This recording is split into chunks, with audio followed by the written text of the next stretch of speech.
आप देख रहे हैं केवल सच न्यूज। नमस्कार, मैं शिवानंद गिरी केवल सच न्यूज में आप सभी दर्शकों का स्वागत करता हूं। आज बहुत एक गंभीर विषय पे मैं आपसे चर्चा करने वाला हूं, अधिवक्ता के बारे में। अधिवक्ता जिसे समाज का सबसे जागरूक वर्ग, बुद्धिजीवी वर्ग, ऑफिसर ऑफ द कोर्ट और ना जाने कितने अलंकरणों से सरकार नवाजती है। अधिवक्ता वर्ग की प्रमुख भूमिका भारत के देश की आज़ादी में रही है। हमारे भारत के प्रथम प्रधानमंत्री पंडित जवाहरलाल नेहरू,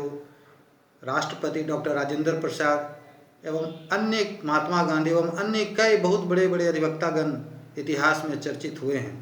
जिनकी प्रमुख भूमिका देश की आज़ादी में रही है। परंतु कुछ वर्षों से, या कहा जाए कि आज़ादी के बाद से ही, अधिवक्ता वर्ग को सरकार ने उपेक्षित वर्ग बना दिया है। सभी वर्गों के लिए कुछ न कुछ योजनाएं हैं, पर अधिवक्ताओं के लिए कोई योजना नहीं है। एडवोकेट प्रोटेक्शन एक्ट लागू करने के लिए कई वर्षों से अधिवक्तागण लगातार आंदोलन कर रहे हैं। यहाँ तक कि बार काउंसिल ऑफ इंडिया ने एक ड्राफ्ट बनाकर, एक बायलॉज बनाकर सरकार को दिया भी है, परंतु केंद्र सरकार और बिहार के राज्य सरकार इस पर कोई गंभीरता से कार्य नहीं कर रही है। आए दिनों अधिवक्ताओं की हत्याएं होती रहती हैं, पर दुर्भाग्य की बात है कि वैसे अधिवक्ताओं के हत्यारों का मुकदमों की पैरवी खुद अधिवक्ता ही करते हैं और उसे छुड़ा ले जाते हैं। अधिवक्ताओं में इसमें एकता की कमी है। 2 दिन पहले राजेश पांडे, जो कुचाई टोला गोपालगंज के रहने वाले हैं, वहाँ वकालत करते हैं, 2 दिन पहले अपने अधिवक्ता मित्र जितेंद्र तिवारी के साथ कोर्ट जा रहे थे, तो पहले से घात लगाए कुछ अज्ञात अपराधियों ने उन पर ताबड़तोड़ फायरिंग करके गोलियों से भून डाला और अस्पताल ले जाने के क्रम में उनकी मृत्यु हो गई। इस संबंध में काफ़ी हो हल्ला हंगामा हुआ, परंतु सरकार ने कोई कार्य नहीं किया। बिहार युवा अधिवक्ता कल्याण समिति ने इस संबंध में संज्ञान लेते हुए तुरंत मीटिंग बुलाई और यह सर्वसम्मति से फैसला लिया गया और सरकार से मांग किया गया कि मृतक परिवार के सदस्य को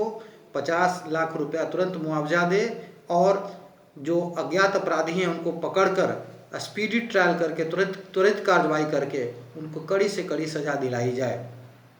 इस संबंध में कार्यक्रम में बिहार युवा अधिवक्ता कल्याण समिति के राज्याध्यक्ष श्री विनोद कुमार गुप्ता, श्री जगदीश्वर प्रसाद, नीलिमा सिन्हा, संजय कुमार, सतीश कुमार, अंजुम बारी एवं अन्य कई अधिवक्तागण मौजूद थे, जिसमें यह मांग किया गया कि एडवोकेट प्रोटेक्शन एक्ट जल्द से जल्द लागू सरकार करे। नहीं करेगी तो आने वाले समय में पूरे राज्य में इसका जोरदार विरोध होगा और एक राज्यव्यापी आंदोलन चलाया जाएगा। तो उस मीटिंग में मैं भी था, तो आइए देखते हैं उस मीटिंग के कुछ प्रमुख अंश, जिसमें उपस्थित पदाधिकारियों ने अपने कुछ विचार इस संबंध में दिए हैं। जहाँ तक गोपालगंज में अधिवक्ता राजेश पांडे की हत्या की बात है, हम पूरे बिहार के अधिवक्ताओं को एकजुट होकर के अधिवक्ताओं की हत्या के विरुद्ध चरणबद्ध ढंग से आंदोलन प्रस्ताव पास अभी तक जो जहाँ तक मैंने जो तैयार किया है लिस्ट, जब से हम नोट कर रहे हैं, अब तक कुल 77 अधिवक्ताओं की हत्या हो चुकी है।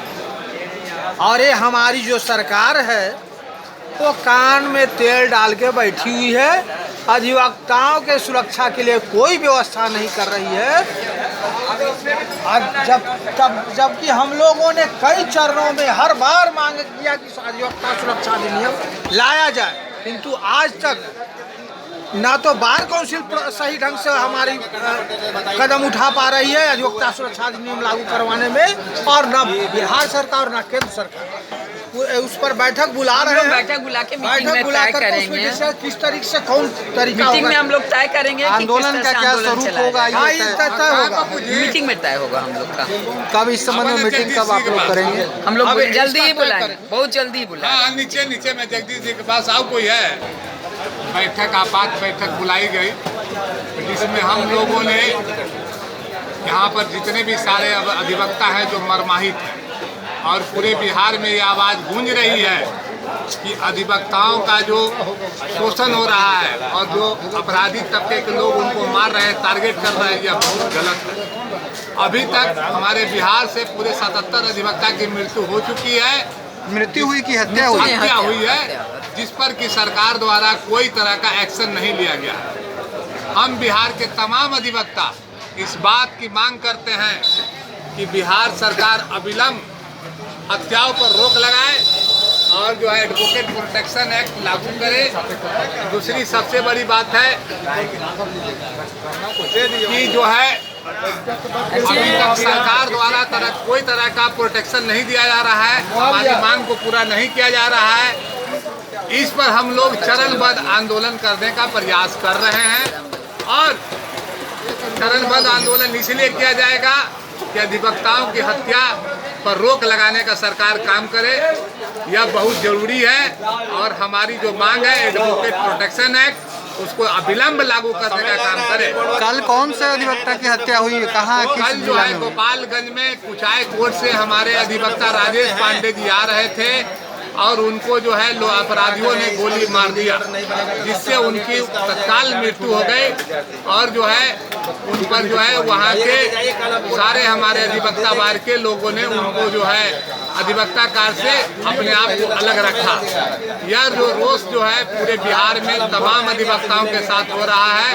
और सारे अधिवक्ता हमें फोन करके बता भी रहे हैं कि अधिवक्ताओं की हत्या पर अविलंब रोक लगाया जाए। गोपालगंज में आज न्यायिक कार्रवाई हुई है कि वहाँ पे अधिवक्ता जन हड़ताल किए हुए हैं इस संबंध में? इस संबंध में तो कल तो अधिवक्ता हड़ताल पर थे। आज के संदर्भ की बात जो है हम वहाँ भी बिहार युवा अधिवक्ता कल्याण समिति का की होगी, तो वहाँ शाखा से सूचना आने पर आपको बताया जाएगा। अधिवक्ता हमारे बिहार युवा अधिवक्ता कल्याण समिति की वहाँ शाखा हमारी है और उन्हीं लोगों के द्वारा हमको बताया गया कि कुचाई कोर्ट से हमारे राजेश पांडे जी आ रहे थे, उनको अपराधियों ने गोली मार दी। इस संबंध में आप बिहार युवा अधिवक्ता कल्याण समिति के आंदोलन का स्वरूप किस प्रकार का रहेगा, तो इस संबंध में मीटिंग, अगली मीटिंग कब करने वाले हैं और इसमें आपके कौन कौन प्रमुख लोग इस मीटिंग में शामिल होंगे जिनको आप बुलाना जरूरी समझते हैं? क्या बिहार स्टेट बार काउंसिल के पदाधिकारी भी आएंगे या केवल सिविल कोर्ट पटना के पदाधिकारी रहेंगे? सब बात नहीं लीजिए गिरी जी, अभी नहीं लीजिए, वो सब नहीं डिसाइड कराइए। हम जो है हमारे बिहार युवा अधिवक्ता कल्याण समिति के जितने भी पदाधिकारी हैं वही लोग